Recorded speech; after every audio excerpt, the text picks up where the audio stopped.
বকেয়া বেতনের দাবিতে অনন্ত জলিলের গার্মেন্টস শ্রমিকদের বিক্ষোভ। সাভারের হেমায়েতপুরে অবস্থিত চিত্রনায়ক অনন্ত জলিলের মালিকানাধীন এজেআই গ্রুপের পোশাক কারখানার শ্রমিকরা সড়ক অবরোধ করে বিক্ষোভ করেছেন। সোমবার সকালে এজেআই গ্রুপ কারখানার সামনে সিংগাইর মানিকগঞ্জ সড়ক অবরোধ করে এই বিক্ষোভ করা হয়। আন্দোলনরত শ্রমিকরা জানান, কারখানার প্রায় ৭,০০০ শ্রমিকের গত ২ মাসের বেতন বকেয়া রয়েছে। সেই বকেয়া বেতনের দাবিতে আজ সকালে সড়ক অবরোধ করে বিক্ষোভ করা হয়েছে।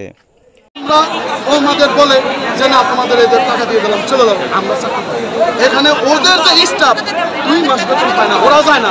ওদের আছে বাড়ি, ওদের আছে টাকা ব্যাংকে, পুরা বসে বসে খাইতেছে আর জলিলের গান গাইতেছে। জলিল কবে টাকা দেবে? একবারে টাকা নিয়ে খাবে।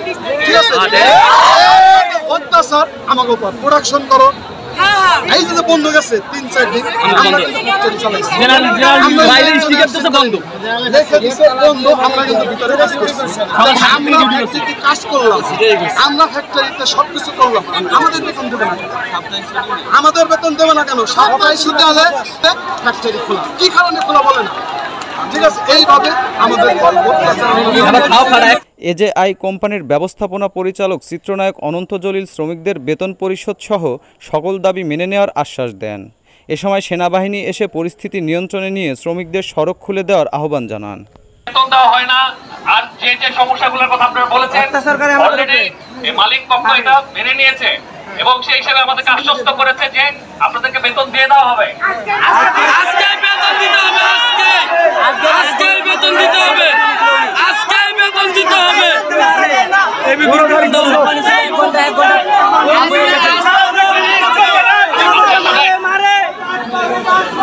আমি একটু শেষ করি,